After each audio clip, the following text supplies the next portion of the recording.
12장. 땅은 꽃과 열매를 무심의 눈으로 바라본다. 우리가 고통받는 원인을 살피면 크게 세 가지로 나눌 수 있다.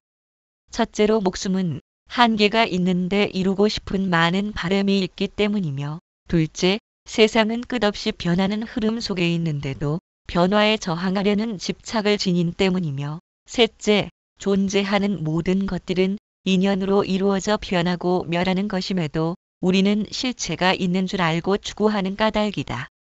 이처럼 고통이란 알고 보면 변하는 것이 원인이 되어 일어나는 것이다. 모든 것은 항상 제자리에 있기를 바라는 집착심의 잘못된 소견으로 하여금 고통의 굴레가 돌고 있다. 즉 과거의 기억을 통해 변화에 저항하려는 노력을 집착이라고 한다. 좋은 경험은 끝까지 놓치지 않으려 하고, 싫은 경험은 어떻게든 떨치려 한다. 집착을 안고 사는 사람은 잘못된 시간관념으로 인하여 둥근 원을 돌아가듯 시작과 끝이 없는 시간을 직선상에 놓고 바라본다는 의미가 담겨 있다. 그렇게 앞선 사람은 따라잡아야 하고 처진 사람을 밟고 일어나야 한다는 강박관념을 벗어나지 못한다. 항상 자신을 타인과 비교하고 타인에게 인정을 받고자 안간힘을 쓴다. 그에게 있어 중요한 것은 비교될 타인의 삶이 자신의 삶보다 더욱 가치를 지니게 되었다. 자신의 삶을 타인에게 평가받고자 하는 것은 항상 남보다는 내가 우선시 되어야 한다는 의미를 지닌 것이기도 하다. 따라서 비교할 대상을 간직하고 있다는 것은 아상 중심의 틀 안에서 움직일 수밖에 없다. 아상 중심의 사고란 타인과 비교되어야 자신을 알 수 있는 어리석음의 결과인 셈이다. 그렇기에 아상 중심적으로 틀 잡힌 마음을 놓치지 않고 관찰할 수 있는 주시력이 있어야 한다. 내면의 모든 것을 지켜보는 객관적인 의식은 잃어버린 정신의 마음을 깨어나게 하는 원동력이다. 만일 우리가 언어로 길들여진 상대적인 시야를 벗어나지 못한다면 인간과 사물의 존재는 언제까지나 집착의 대상이며 아상 중심적으로 왜곡될 것이다. 우리는 어린 시절부터 남에게 뒤지지 않도록 교육받아 왔고, 남보다 앞서기 위해 항상 앞으로만 달려왔다. 그런 탓으로 자신을 돌아볼 수 있는 여유를 지니지 못했으며, 시선은 언제나 앞을 향하여 달려야 하고 무언가를 손에 쥐지 않으면 불안함을 느낀다. 언제 어느 때건 세상의 중심에는 항상 내가 우선시 되어야 한다는 사고는 고통이 자연스런 삶의 일부라는 사실을 받아들이지 못한다. 따라서 자신만이 참을 수 없는 고통을 겪고 있다는 불공평한 느낌을 세상에 전달할 것이다. 이렇게 자신의 입장과 견해에만 갇혀있는 사람은 언제나 고립될 수밖에 없다. TV를 보아도 이리저리 채널을 맞추면서 자신의 맘에 드는 것을 찾고 있다. 허공은 땅이 있으므로 허공이라 부를 수 있다. 그래서 우리는 땅과 허공을 분리하여 생각한다. 허공은 땅이 될 수 없고 땅은 허공이 될 수 없다. 그러나 땅을 파면 그만큼의 허공이 생긴다. 허공이 어디서 들어간 것이 아니고 저절로 생겨난 것도 아닐 것이다. 또한 장롱을 치우면 허공이 그 자리에 있고 건물을 부수면 그만큼의 허공이 그 자리에 있다. 이제 우리는 허공을 가리킬 무언가가 없다. 별들도 받침 없이 허공에 둥실 떠 있기에 허공을 가리키기 위해서는 하늘도 가리키고 땅도 가리키고 가리키는 손가락도 가리켜야 한다. 그러나 허공을 가리키려면 허공 아닌 무엇으로 가리켜야 할 텐데 다시 무엇을 가져다가 가리키는 손가락을 가리킬 수 있겠는가? 거기에는 이것과 저것으로 분리될 수 있는 것은 아무것도 없다. 이처럼 온통 허공뿐이며 나란 존재는 어디에도 없기 때문에 우리는 이미 고통 없는 진리 속에서 말하고 숨 쉬면서 살고 있다.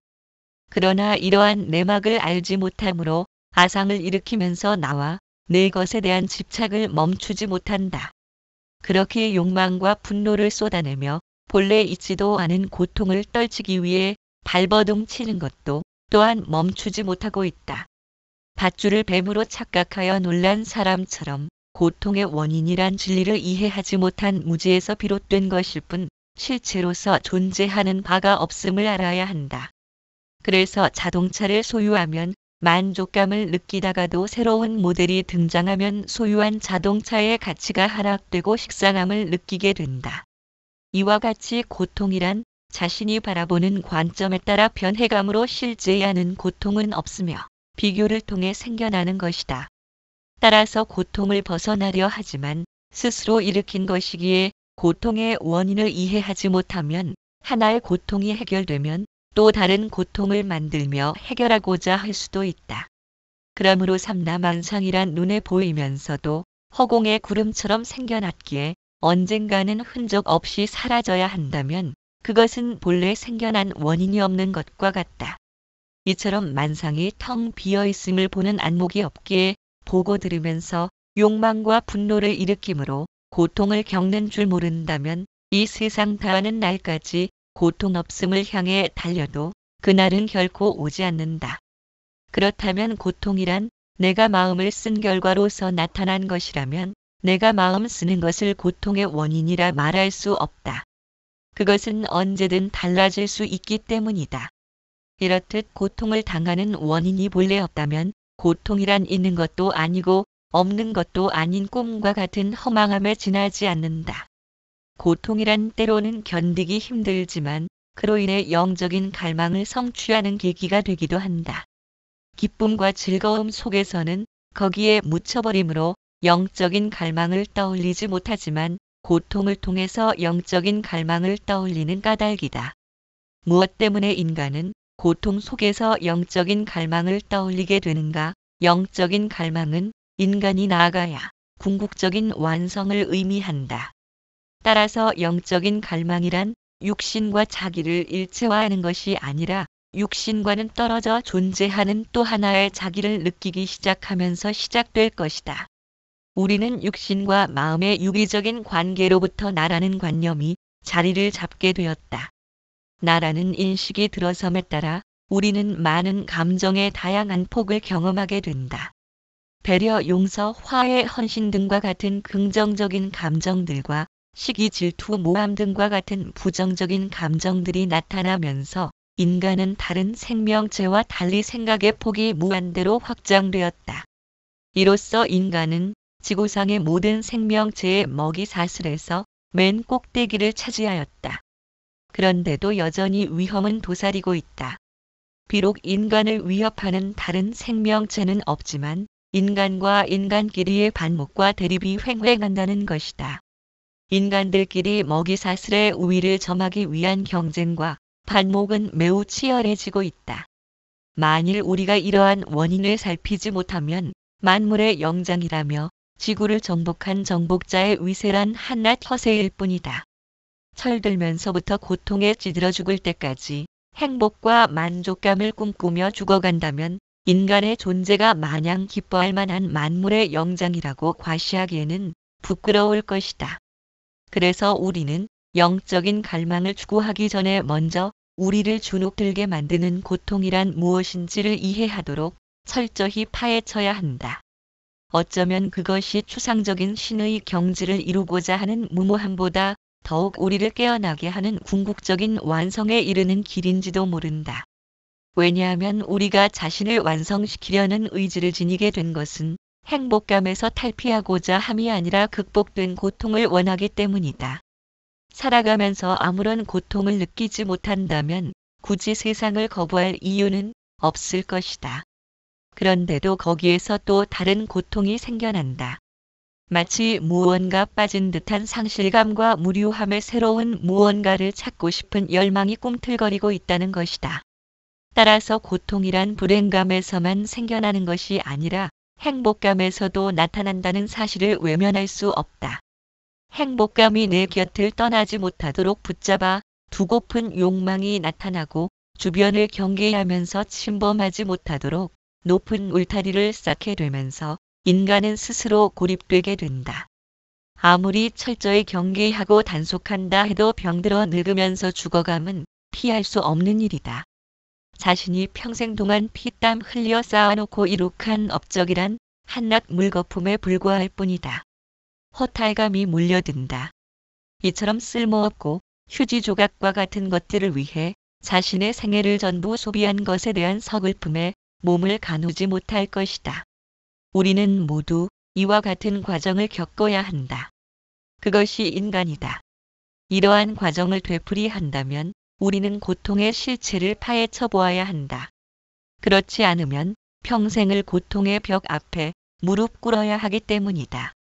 멀쩡하던 사람이 사고로 눈을 다쳐 사물을 보지 못하면 그의 좌절감은 상당히 충격적으로 다가올 것이다. 그러나 태어날 때부터 맹인으로 태어났다면 똑같이 사물을 보지 못하는 상태인데도 맹인과 실명자의 고통은 현격한 차이를 보인다. 선천성 맹인은 못 본다는 사실에 그다지 고통을 느끼지 못한다. 왜냐하면 그에겐 본다는 사실에 대한 기억이 존재하지 않는 까닭이다. 즉 고통이란 과거에 경험된 기억으로부터 생겨나고 있음을 알 수 있다. 마찬가지로 사람이 다리를 다쳐 걷지 못하고 기어다녀야 한다면 매우 고통스러울 것이다. 그러나 내 발로 다니는 개나 고양이 등의 축생들은 별다른 고통을 느끼지 못한다. 그들은 몸의 구조가 내 발로 다니도록 형성된 까닭일 것이다. 인간은 두 발로 서서 걸어 다니도록 진화했다. 그러한 구조를 어긋나게 기어다닌다면 고통을 느껴야 한다. 그러나 태생부터 걷지 못하는 불구로 태어났다면 사고로 다리를 다쳐 걷지 못하는 사람의 고통보다는 미약할 것이다. 단지 자신을 제외한 많은 사람들이 활보하는 것을 보면서 자신의 처지를 한탄하는 고통이 들어서게 된다. 이것은 타인과의 비교를 통해 고통이 생겨난다는 의미이다. 이처럼 고통은 두 가지 조건을 통해 생겨나는데 첫째는 과거에 경험된 기억과 둘째는 타인과의 비교를 통해 생겨난다는 것이다. 그렇기 때문에 우리가 고통에 대하여 올바른 관찰과 이해를 하지 않으면 평생을 고통의 늪에서 허우적거리다 생을 마감해야 한다. 고통이란 불행감에서만 생겨나는 것이 아니라 행복감에서도 생겨나기 때문이다. 행복과 불행이 실제로 존재하는 실체가 있다면 고통도 역시 분명한 실체로서 존재한다고 말할 수 있다. 그러나 행복과 불행이란 존재하는 실체가 있는 것이 아니라 늘 변하고 바뀌는 개념상의 문제이다. 아무 일 없이 잘 살고 있던 사람도 옆집에 이사 온 사람이 자신과는 비교할 수 없을 정도로 월등하게 행복하다면 자신이 초라하게 느껴질 것이다. 그는 이제 불행에 빠진 것이다. 주변에는 자신보다 못한 상태로 살아가는 사람이 많더라도 인간은 본능적으로 높은 곳을 바라보는 습성 때문에 옆집을 능가하지 못하면 불행감을 느껴야 한다. 이것이 경험과 비교를 통해 등장하는 고통의 본질이다. 이와 같이 행복과 불행이란 실체로서 존재하는 바가 아니라 늘 변해간다는 사실을 알지 못하면 우리는 고통의 먹이가 될 뿐이다. 왜냐하면 세상은 항상 변화를 거듭하기 때문이다. 우리는 두 가지 감정의 변화를 겪고 있다. 그것은 성취감과 상실감을 경험한다는 것이다. 예를 들어 외출하여 귀가하려고 하는데 비가 오는 것을 보면 우산을 구해 몸과 옷이 젖지 않도록 해야 한다. 주변을 살폈으나 우산을 구할 수 없다면 상실감을 느끼고 우산을 구하면 성취감을 느끼게 된다. 성취감은 행복으로 연결되고 상실감은 불행으로 연결될 것이다. 우리들 내면에는 이러한 성취감과 상실감에 대한 기억들이 자리 잡고 있다. 성취감을 느껴 만족함을 안다는 것은 상실감을 알기 때문이고 상실감을 느껴 참담함을 안다는 것은 성취감을 알기 때문이다. 선천성 맹인이라면 본다는 것이 무언지 알지 못하므로 고통이 생겨나지 못하듯 성취감을 경험해 본 적이 없다면 상실감도 생겨날 수 없다. 지구촌 외곽에 사는 원시 부족민들은 문명의 혜택을 받지 못해도 큰 불편 없이 살아간다. 비교할 무언가가 없는 까닭에 자신들의 처지가 불행하고 고통스럽다고 느끼지 못한다. 마음의 작용이란 생각의 모양을 짓는 것이며 생각의 모양을 짓는 것이란 하고자 하는 뜻을 일으키는 것이다. 비가 내리는 모습이 눈에 들어오면 우리는 비가 온다고 생각하는데 그것이 생각의 모양을 짓는 것이다. 생각이란 눈에 사물이 비치고 귀에 소리가 들려오고 몸에 닿이는 촉감을 느끼는 등으로 언어가 달라붙지 않은 상태이다. 그 상태로는 좋고 나쁨을 분별하지 않으므로 취하려는 욕망과 떨치려는 분노가 일어나지 않는다. 우리는 많은 시련을 참아가며 삶이란 여정에 몸을 던진 나그네지만 우리들 앞에 삶이 주어진 것은 변함없이 한결같은 참나를 깨달아야 한다는 메시지를 전하기 위한 것인지도 모른다. 진흙탕을 뒹굴어도 저승보다는 이승이 좋다면서 세상에 대한 애착을 버리지 못함은 언제나 한결같은 참나를 잃어버린 결과일 것이다. 우리가 아무리 번뇌를 벗어나려 애를 써도 마음이 번뇌에 물드는 것은 애를 쓰려는 그 물건이 바로 번뇌이기 때문이다. 우리의 눈과 귀를 통해 생겨난 망상심을 내 마음인 줄 알고 산다면 행복과 불행, 기쁨과 슬픔 사이를 오락가락해야 하는 슬픈 운명을 벗어나지 못한다. 그렇기에 우리들 마음에는 번뇌 망상이 따라붙을 수 없는 항상한 성품이 있음을 먼저 알아야 한다. 앞서 말한 빛과 소리를 따라 빛이 없으면 못 본다 하고 소리가 없으면 못 듣는다고 하지만 이것이 뒤바뀐 망상이다. 빛과 소리가 있건 없건 언제나 깨어 있으며 항상 보고 듣는 참된 성품이 있음을 알아야 한다. 소리 듣는 귀는 소리 있음도 들어 알지만 소리 없음도 들어 알기에 소리가 있건 없건 항상 듣는 성품이 있는 것이다. 만일 그와 같은 성품이 존재하지 않는다면 귀가 스스로 소리가 있으면 켜고 없으면 끄는 식으로 작동 스위치를 켜고 끈다는 의미가 된다. 눈과 귀가 그러한 능력을 스스로 지녔다면 우리에게는 죽음의 현상도 겪지 말아야 한다. 죽어도 눈과 귀가 보고 들을 수 있다면 무엇을 죽음이라 하겠는가? 또한 본인이 원하지 않는 것은 보이고 들리지 않도록 조절하는 것도 가능할 것이기에 내 뜻에 반하는 일도 없을 것이다. 그러나 그것은 불가능하다. 이와 같이 우리 모두는 항상 깨어있는 성품이 있음에도 불구하고 형상과 표면을 따라 움직이는 마음만을 믿고 산다면 고통의 굴레를 벗어날 기약은 없다. 물에 비친 달을 아무리 건져 올려도 수고로 이에만 쓸 뿐 성과를 이루지 못하는 것과 같다. 그렇기에 항상 깨어있는 정신의 마음이 내 몸과 마음의 주인공임을 잊지 않는다면 항상 변해가는 세상에 매달림 없이 당당하고 걸림 없는 삶을 살아가는 원동력이 될 것이다. 인간의 주변으로 수많은 고통이 난무하는 것은 소유와 지배의 욕구를 일으키는 집착이 있는 까닭이다. 그런데 주의 깊게 살펴보면 집착과 욕망에 대한 만족감을 상대나 사물이 전해주는 것으로 알고 있지만 실은 그렇지 않다. 상대나 사물은 단지 본인의 만족감을 이끌어내기 위한 수단에 불과할 뿐이다. 아무리 좋은 음식과 안락한 환경도 얼마간의 시간이 지나면 별 만족을 느끼지 못한다. 그러나 시장기를 느끼거나 피곤할 때는 어떤 음식이나 잠자리도 대단히 훌륭한 것이 된다. 이처럼 모든 욕망과 집착의 궁극적인 목표는 이미 자신에게 존재하고 있다.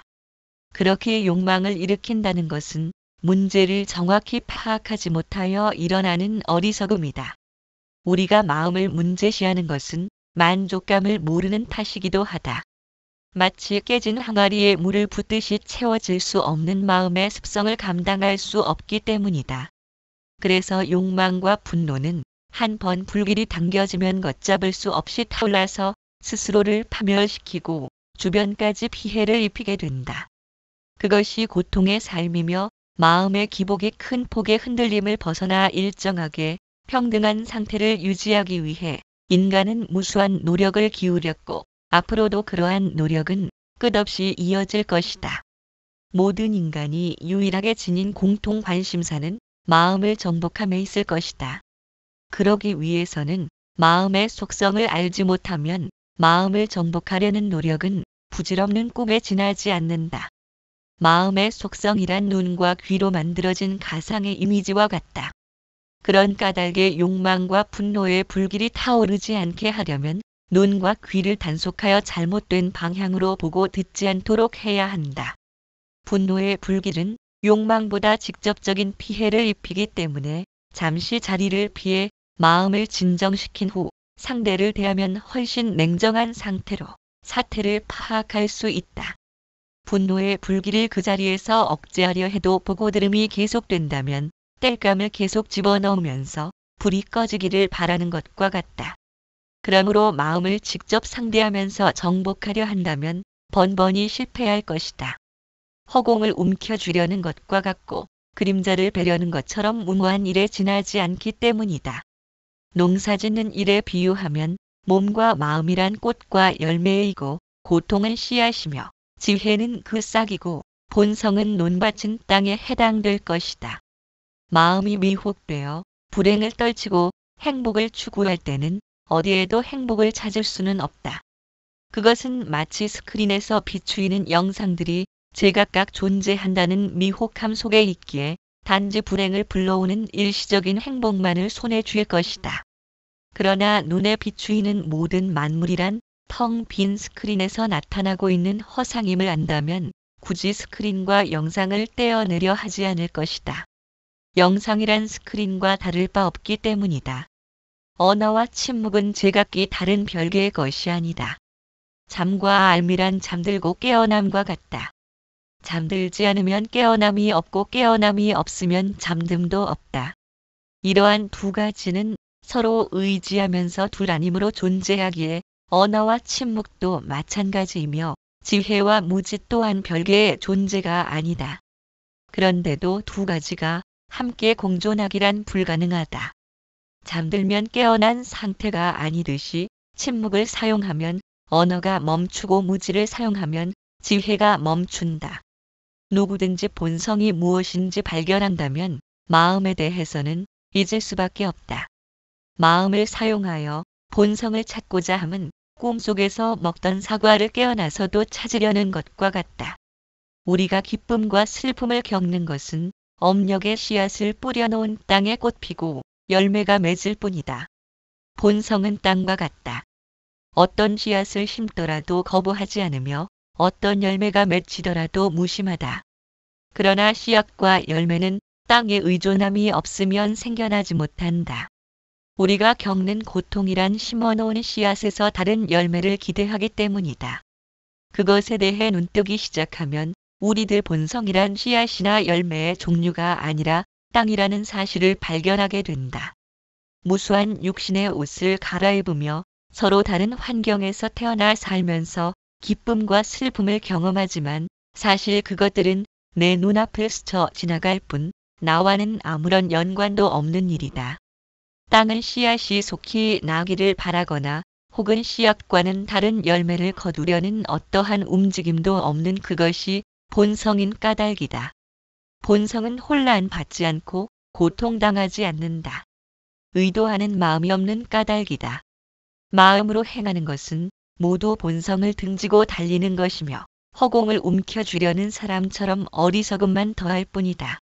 움켜쥐려고 하지 않으면 그것이 곧 마음이 쉬는 것이며 마음이 쉬면 그것이 본성이다. 본성이 특별하게 화려한 것은 아니다. 그러나 마음으로 길들여진 탓에 마음 쉬는 법을 찾고자 한다. 찾지 않으면 마음이 쉬건만 마음은 쉬지 않고 바쁘게 움직이면서 멈추기를 바라고 있다. 이처럼 마음에 대해서는 잊지 못하고 사사건건 마음을 통해 해결하려는 것은 언제든 자신을 고통의 늪으로 밀어넣기에 충분하다. 하루에도 수백 번씩 마음을 바꿔가며 일을 행하지만 그런다고 해서 업을 바꿀 수 있는 것이 아님을 알지 못하기에 스스로 미혹되어 있는 것이다. 그것은 모두 이 마음을 벗어던지고 특별한 마음을 취하려 하지만 그것은 잠든 채 깨어나려는 것과 같다. 우리들 마음이 바로 우리가 쉴 곳이다. 이 마음을 버리고 쉴 곳을 따로 찾는다면 무수한 생사를 전전해도 결국은 찾을 수 없을 것이다. 우리는 무수한 과거생을 지나쳐 왔고 셀 수 없는 육신의 다른 옷을 바꿔가며 입고 있다. 옷을 바꿔 입는다고 사람까지 변하는 것은 아니다. 그것은 우리가 본래부터 땅이고 변치 않는 본성임을 반증하는 것이다. 우리가 본래부터 땅임을 발견하면 꽃과 열매에 마음 둘 일이 없다. 수없이 밤과 낮이 번갈아 넘나들지만 허공은 이제껏 단 한 번도 물든 적 없듯이 행과 불행, 부귀와 빈천, 생사와 열반, 범부와 성인의 경계란 허공꽃이 어지럽게 피고짐과 같다. 살아있음이란 생사에 관계없이 존재하는 본성을 발견할 수 있는 최고의 기회인데도 피고지는 꽃과 열매에 심취하여 그것을 허망하게 날려버리고 만다. 이것저것 즐거운 일에 손대 보아도 깨진 항아리에 물을 채우듯 마음은 머지않아 식상해버린다. 정신을 차리고 영원히 번뇌가 사라진 평화의 땅을 추구하지만 추구하는 바를 지녔기에 성취할 수 없다. 그래서 이 마음으로는 본성을 취할 수 없다고 믿는 까닭에 이 마음을 벗어나야 한다고 여긴다. 그러나 이것은 모두 마음을 실제하는 무언가로 인정하며 마음을 기준 잡아 움직이는 것이기에 본성의 의미를 전혀 이해하지 못한 것이다. 본성은 이미 우리와 함께하며 한순간도 본성과 떨어진 적 없는 땅인데도 꽃은 땅을 찾고자 혈안이 되어 있다. 꽃이란 땅과는 아무런 관계도 없는 환상의 경계와 같은데 꽃처럼 피어난 현상계에서 가리킬 것이 무엇이며 밝혀야 할 길이 어디에 있겠는가. 그렇기에 꽃 피고 지는 현상계에서는 따로 찾을 만한 진리란 아무것도 없음을 발견하는 것이 진리이고 본성이란 볼만한 것이 아무것도 없음을 보는 것이 본성을 보는 것이다. 마음으로 헤아린들 마음이 쉬지 못하면 모두가 관념상의 존재일 뿐이다. 그렇기에 진리를 가리키려 하고 길을 밝혀주려는 것은 모두 회방꾼들이다. 우리들 자체가 땅이라면 땅에서 피어난 꽃과 열매라고 해서 관심 갖거나 돕지 않는다. 왜냐하면 그처럼 꽃 피고 지는 상황이 일어나는 것은 땅에 의해서 나타난 것이며 그들은 당연한 과정을 밟고 있기 때문이다. 이 같은 사실을 이해한다면 더 이상 본성을 찾을 일은 없다. 이미 모든 행위 속에 본성이 함께하며 본성으로 행해짐을 알기에 무심의 눈으로 지켜볼 뿐 끼어들어 그들의 길을 막지 않는다. 그뿐이다.